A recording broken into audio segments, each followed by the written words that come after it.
नमस्कार दोस्तों। मेरा नाम है डॉक्टर दिशा प्रजापति और आपका स्वागत है मेरे यूट्यूब चैनल पर।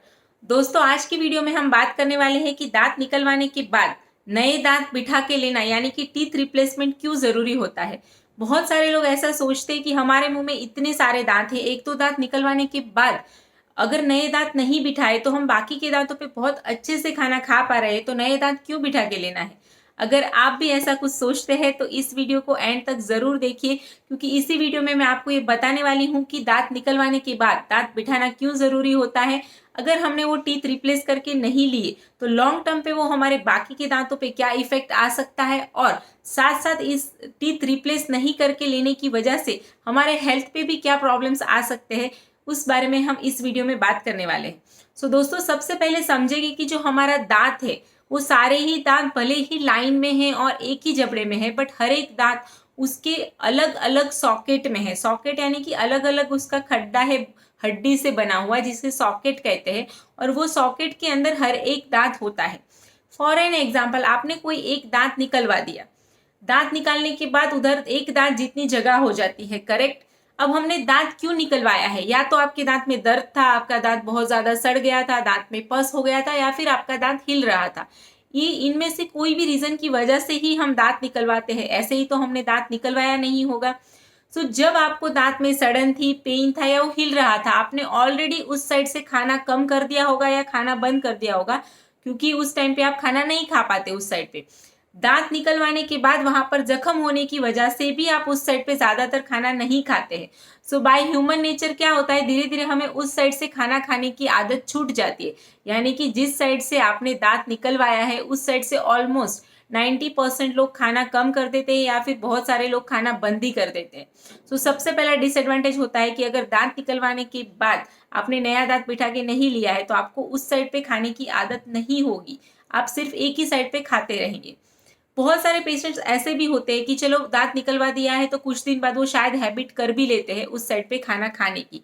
तो उस केस में क्या हो सकता है कि जो आपने दांत निकाला है उसके एक साइड का और दूसरे साइड का, यानी कि उसके जो आसपास के टीथ होते हैं वो भले ही उसके सॉकेट में फिक्स होते हैं, बट जब उसको स्पेस मिलता है दांतों को तो दांत मूव करते हैं।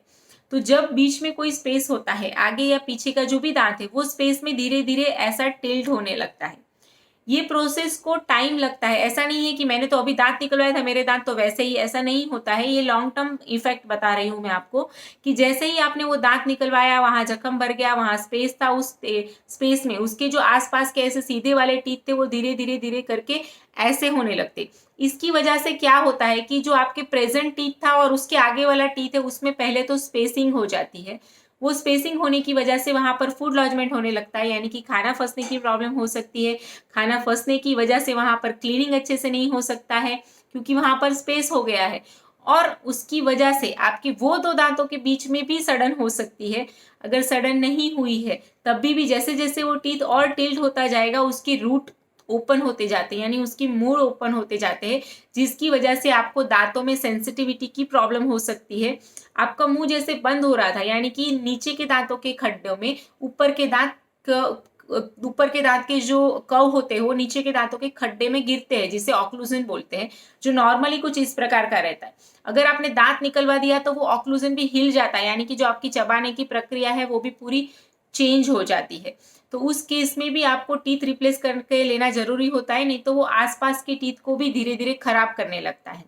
थर्ड पॉइंट है कि जहां पर आपने दांत निकलवाया है, फॉर एन एग्जाम्पल अगर आपने नीचे का दांत निकलवाया है तो क्या होता है, उसका एग्जैक्ट ऑपोजिट जो ऊपर का टीथ होता है वो धीरे धीरे उस स्पेस में नीचे ग्रोथ होने लगता है, यानी कि उसका ओवर ग्रोथ होने लगता है, क्योंकि उसको नीचे कोई स्टॉप नहीं है अभी।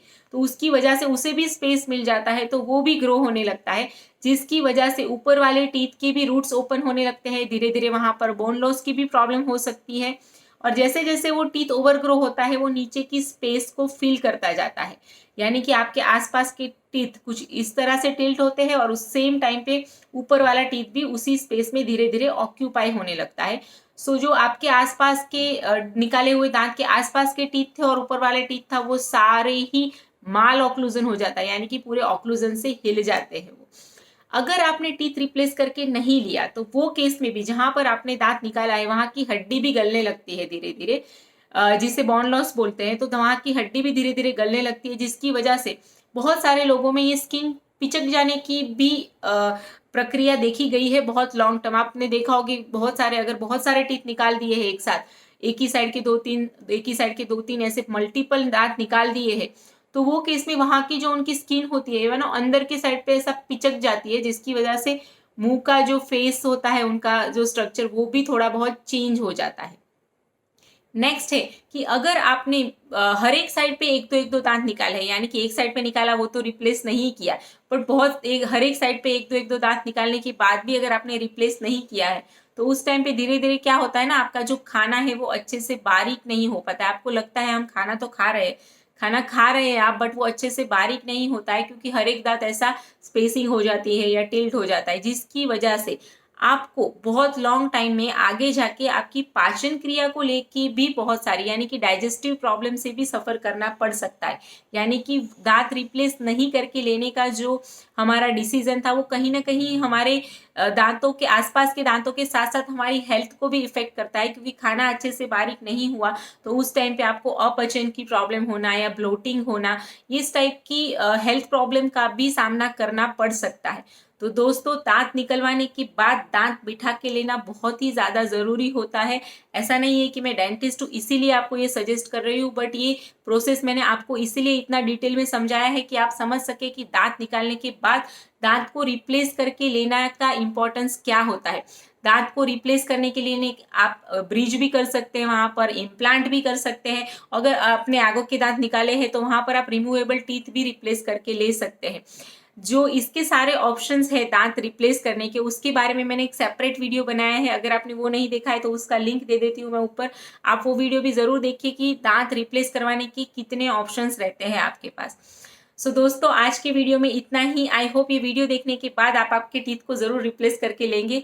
अगर ये वीडियो थोड़ा सा भी यूजफुल लगता है तो इस वीडियो को अपने फ्रेंड्स और फैमिली के साथ भी जरूर शेयर कीजिए। थोड़ा सा पसंद आता है तो प्लीज इसे लाइक कर दीजिए।